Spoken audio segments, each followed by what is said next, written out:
En los 25 minutos siguientes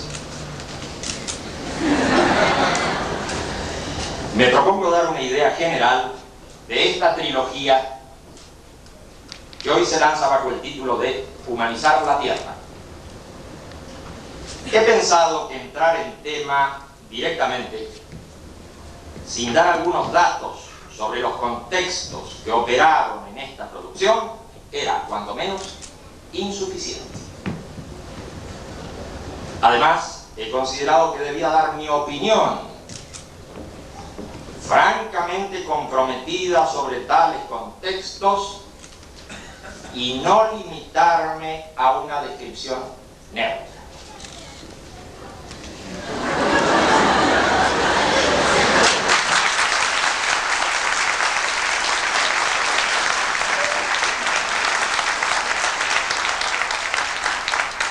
Las tres obras que conforman el presente volumen fueron escritas en un poblado pequeño, rodeado de viñedos y olivos, plantaciones estas que corresponden en general a la producción agrícola de las zonas semidesérticas. Ese es el enmarque paisajístico en el que se ha generado este libro. Pero también es necesario mencionar otros aspectos, entre los que quisiera destacar el del ambiente cultural de este país, tan refractario al surgimiento de las nuevas ideas. Estos escritos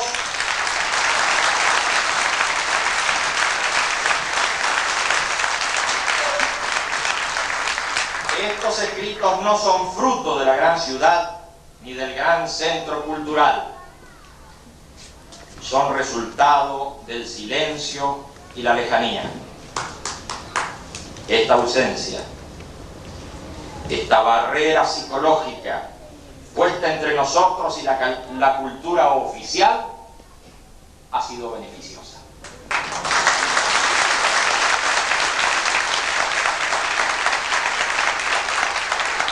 Y el empecinamiento en nuestras declaraciones por colocarnos en franca dialéctica con respecto al ambiente intelectual de este país no se modificará hasta que comience realmente un proceso de cambio de mentalidad y de procedimiento.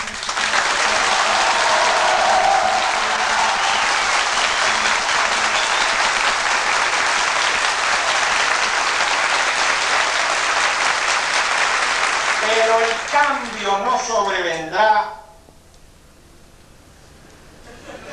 por imponer los valores de un mundo que en los mapas escolares aparece encima de Latinoamérica.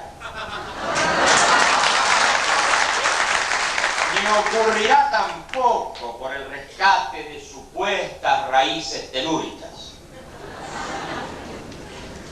Nosotros que venimos empeñados en enseñar que no hay identidad ni se logra progreso por la toma de modelos del mundo externo, chocamos desde hace mucho tiempo con las diversas interpretaciones de la llamada cultura nacional.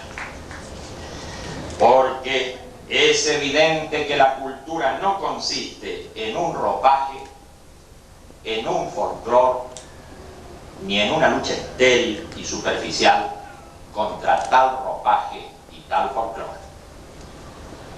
Si es que tiene que nacer tal identidad, solo se logrará pensando y haciendo desde adentro de un país y desde adentro de un continente, con la intención puesta en devolver al mundo los aportes positivos que ese mundo ha dado y en no devolver todas las maldades que ese mundo también ha generado.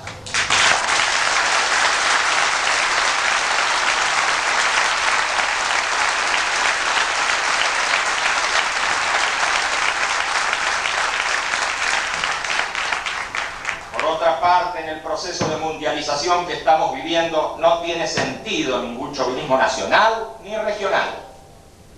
En cambio, tiene que ver con el progreso de nuestras sociedades desarticuladas, que éstas vertebren su producción y su cultura para integrarse a un proceso mayor en marcha. Cuando hablo entonces de identidad nacional o regional, lo estoy haciendo desde esa óptica y no desde el chauvinismo retrógrado o desde la dependencia neocolonial a la que las sociedades desarticuladas están expuestas en el momento actual.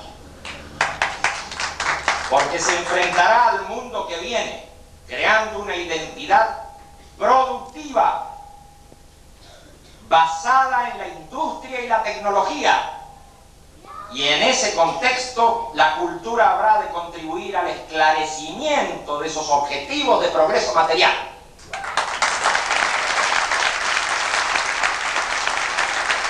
Así es que pensar a nuestras sociedades desde adentro significará básicamente pensar en desarrollarlas en base a la creación de centros productivos de energía, industria y tecnología. ¿Cómo definiremos entonces la cultura que queremos? No para el mundo, por cierto, sino para este país, para este continente y para esta etapa inmediata. La definiremos como una orientadora ideológica lanzada en todos los campos del quehacer intelectual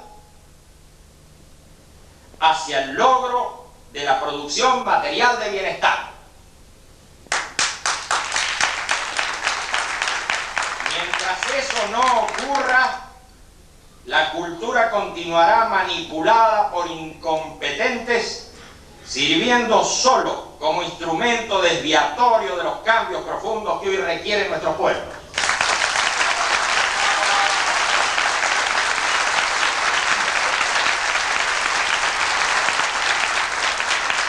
Entre tanto, todos los que quieren ese cambio son silenciados y marginados, no solamente en el campo político, sino en el campo de la producción material, ideológica y artística. Cuánta mentira se ha pergeñado aquí, haciendo creer a través de ciertos medios de difusión corruptos, a través de algunos círculos intelectuales y políticos, que nuestra obra es simplemente una mixtura ideológica europea.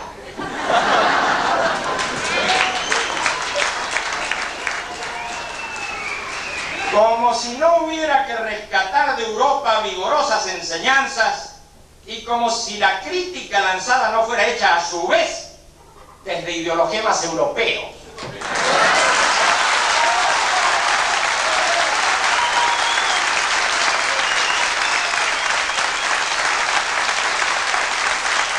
¿Cuántas veces se ha dicho que nuestra actividad atenta contra los valores nacionales, cuando en realidad muchos de esos valores son totalmente importados, tanto en su expresión como en su contenido?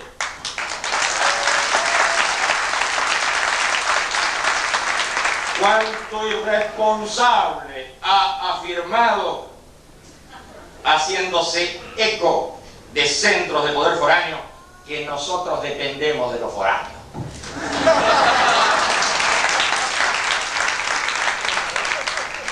Para terminar estas consideraciones en torno al enmarque cultural en el que se ha producido nuestra obra,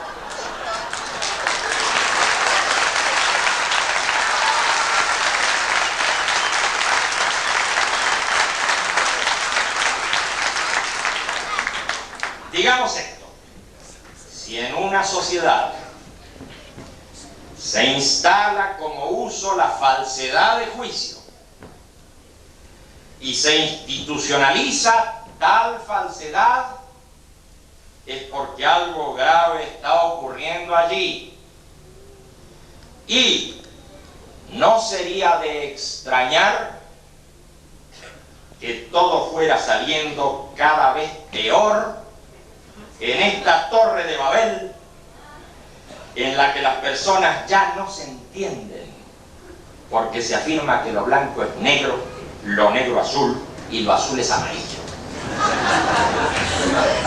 Pero dejando de lado nuestras luchas en este país y en este continente, dejando de lado nuestros contextos mayores aún, en los que se da nuestra obra, nos concentraremos en el comentario específico del libro que hoy lanzamos.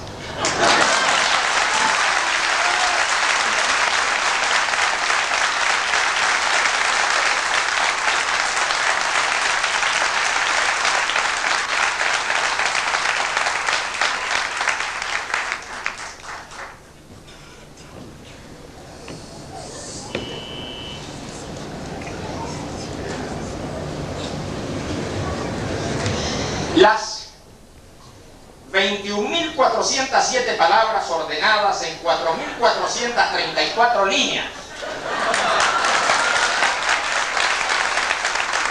que plasma el pensamiento de esta obra son pocas palabras y pocas líneas. Esa escasez material suelta, a nuestro parecer,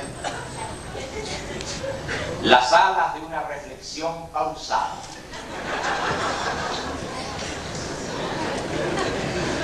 Nada mejor para redondear la información que citar la nota de la primera página de la presente edición, en la que se da cuenta de fechas y circunstancias asociadas a la producción de esta trilogía. Comienzas. La mirada interna quedó concluida hacia fines del otoño de 1972. Siendo corregida en agosto de 1988. A su vez, el paisaje interno fue terminado en el invierno de 1981 y sufrió modificaciones también en agosto de 1988. Por último, el paisaje humano se redactó completamente en octubre del mismo año. Entre la primera publicación de la mirada interna y su corrección pasaron 16 años. En ese lapso, el libro circuló en numerosas lenguas de Oriente y Occidente, motivando el contacto personal y epistolar del autor con lectores de distintas latitudes. Ese hecho, seguramente, contribuyó a decidir la modificación de varios capítulos del escrito, porque se advirtió que los diferentes estratos culturales a los que arribaba la obra producían innumerables diferencias en la interpretación de los textos. Incluso hubo palabras que presentaron serias dificultades a la hora de la traducción y que más bien equivocaron el sentido primigenio con el que se las utilizara. Posiblemente, continúa diciendo el comentarista, formó parte del plan del autor haber realizado este ayornamiento de los dos primeros libros a fin de ensamblarlos con el tercero. Obsérvese. Es en agosto de 1988 cuando se efectúan las correcciones y 2 meses después el tercer libro aparece terminado. Y es que el paisaje humano, si bien mantiene los rasgos fundamentales de estilo de las dos producciones anteriores, a diferencia de ellas destaca particularidades del mundo cultural y social, forzando un giro en el tratamiento de los temas que inevitablemente arrastra a todos los componentes de este cuerpo literario que luego conocemos bajo el título de Humanizar la Tierra. Y aquí termina la cita. Por nuestra parte, podemos decir que esta trilogía refleja el desplazamiento del punto de vista del autor desde la interioridad del ser humano hacia la exterioridad natural y social. En efecto, el primer texto a considerar es el de la mirada interna, que está referido a descripciones de fenómenos psíquicos que ocurren en distintos niveles de conciencia. Así, las alegorizaciones y el tratamiento simbólico de esos fenómenos, apoyados en la prosa poética, nos permite detener el fluir asociativo y plasmar estados cambiantes en cuasi objetos detenidos para su mejor disección.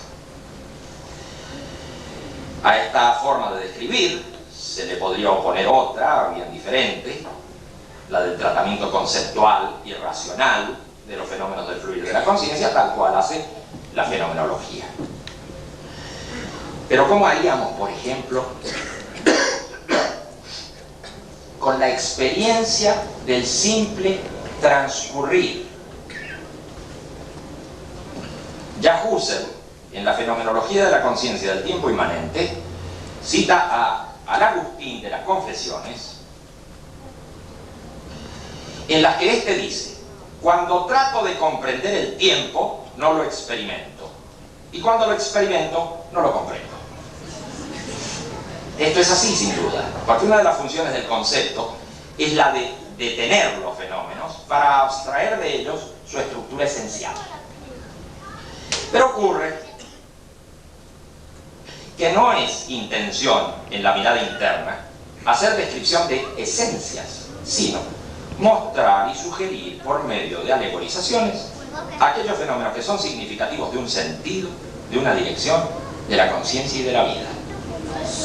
Recuérdese que antes de entrar en esas oscuras descripciones, se recomienda al lector que tenga en cuenta la intención del autor y que observe una determinada actitud si quiere seguir el hilo por esos extraños laberintos.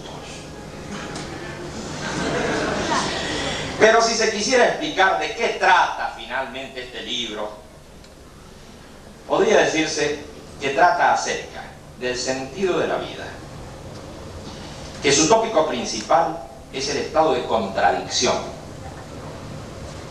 y que tal estado se corresponde con el registro de sufrimiento, que la superación del sufrimiento mental es posible en la medida en que se oriente la propia vida en la acción no contradictoria, que tal acción no contradictoria trasciende lo personal y se dirige al mundo de los otros. En resumidas cuentas, la mirada interna habla de la superación del sufrimiento mental por la acción lanzada hacia el mundo social, siempre que esa acción sea registrada como unitiva, como no contradictoria.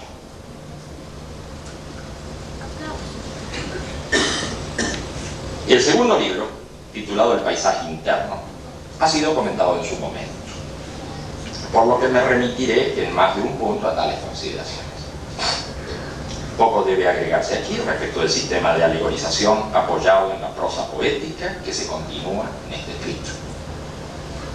Lo que aparece como diferente es la temática que se va externalizando hacia el mundo de los valores culturales y con referencias cada vez más decididas hacia el campo de lo social.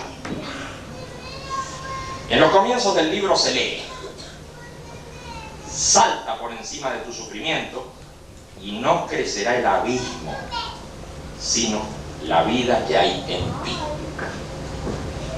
No hay pasión, ni idea, ni acto humano que se desentienda del abismo. Por tanto, tratemos lo único que merece ser tratado: el abismo y aquello que lo sobrepasa. Este planteamiento aparentemente dualista pone en evidencia las preocupaciones fundamentales sobre el crecimiento de la vida y la aniquilación de la vida. La aniquilación parece tomar una cierta sustancialidad al designarla como abismo. Pero no se trata sino de una licencia poética en la que la sola mención de nihilización del ser o tachadura del ser, como propondría Heidegger, provocaría una fractura de estilo irreparable. No estamos pues hablando de abismo en términos de sustancia, sino de anonadamiento u oscurecimiento de la existencia humana. Queda en claro que el primer efecto dualista desaparece al comprender el concepto de abismo como no ser, como no vida y no como entidad en sí. Se escogió el concepto de abismo por las implicancias psicológicas que tiene y porque suscita registros del tipo del vértigo, asociados a una contradictoria sensación de atracción y rechazo. Esa atracción de la nada que vence en el suicidio o en la embriagadora furia destructiva y que motiva el nihilismo de un individuo, de un grupo o de una civilización. Así es que aquí no se está tratando la angustia o la náusea como una pasiva desintegración del sentido, sino el vértigo y la atracción nihilista, deus inversus de la vida, que disputa con esta su reconocimiento. Si en el ser humano existe la libertad de elegir, entonces es posible modificar las condiciones que se preanuncian catastróficas en su mecánico desarrollo. Si, por lo contrario, la libertad humana es solo un mito piadoso, entonces no importa qué rumbo tomen los acontecimientos colectivos o la vida de los individuos, ya que la fatalidad gobierna los hechos. En el paisaje interno se afirma la libertad de la vida. Es más, se dice que su sentido es por esencia libertad, y que esta libertad rechaza el absurdo y la noción de lo dado, aun cuando lo dado sea la misma naturaleza. Y esta decisión de ampliar la libertad no queda limitada al individuo, ya que éste no tiene naturaleza, sino que al darse en un proceso histórico responsabiliza al individuo con el conjunto humano. El mundo objetal puede ser modificado y transformado por el hombre, pero en tanto él mismo no se considere en devenir y transformación, sus objetivos serán portadores de su falta de sentido y nihilización del mundo. Por todo lo anterior, en el capítulo 7 se dice: nombrador de mil nombres, hacedor de sentido, transformador del mundo, tus padres y los padres de tus padres se continúan en ti. No eres un bólido que cae, sino una brillante saeta que vuela hacia los cielos. Eres el sentido del mundo, y cuando aclaras tu sentido, iluminas la tierra. Cuando pierdes tu sentido, la tierra se oscurece y el abismo se abre. Te diré cuál es el sentido de tu vida aquí: humanizar la tierra. ¿Qué es humanizar la tierra? Es superar el dolor y el sufrimiento, es aprender sin límite, es amar la realidad que construyes. No cumplirás con tu misión si no pones tus esfuerzos en vencer el dolor y el sufrimiento en aquellos que te rodean. Y si logras que ellos a su vez emprendan la tarea de humanizar el mundo, se abrirá su destino hacia una vida nueva.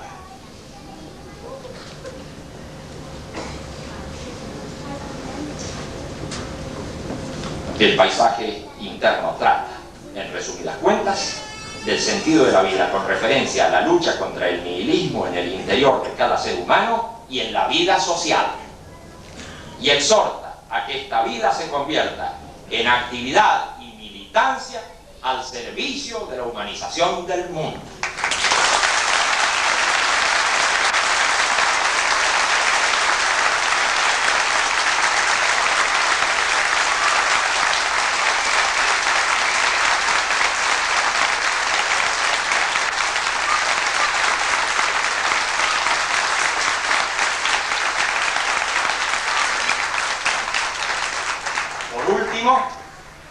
El tercer libro, titulado El paisaje humano, está dedicado en sus primeros capítulos a esclarecer los significados de paisaje y de mirada que se refiere a ese paisaje, cuestionando la forma de mirar el mundo y de apreciar los valores establecidos. Hay en este trabajo una revisión sobre el significado del propio cuerpo y sobre el cuerpo de los otros, sobre la subjetividad y sobre el curioso fenómeno de apropiación de la subjetividad del otro. Consecuentemente, se desarrolla un estudio fragmentado en capítulos sobre la intención en la educación, en el relato que se hace de la historia, en las ideologías, en la violencia, en la ley, en el Estado y en la religión. Este no es un libro, como se ha dicho, simplemente contestatario, porque propone nuevos modelos respecto a cada tema que critica. El paisaje humano trata de fundamentar la acción en el mundo, reorientando significados e interpretaciones sobre valores e instituciones que parecían definitivamente aceptadas. Luego de haber mostrado el método usado para tratar distintos temas, el libro se cierra con las palabras que usaremos para cerrar también esta disertación. Es innecesario hablar de nuevas cosas si es que hay quienes se interesen en ellas y en la forma que hemos usado para hablar hasta aquí, porque ellos pueden hablar del mismo modo en que lo haríamos nosotros. Y, en cambio, si habláramos sobre cosas que no interesan a nadie, o con una forma de expresión que no permitiera develarlas, sería un contrasentido seguir hablando para otros.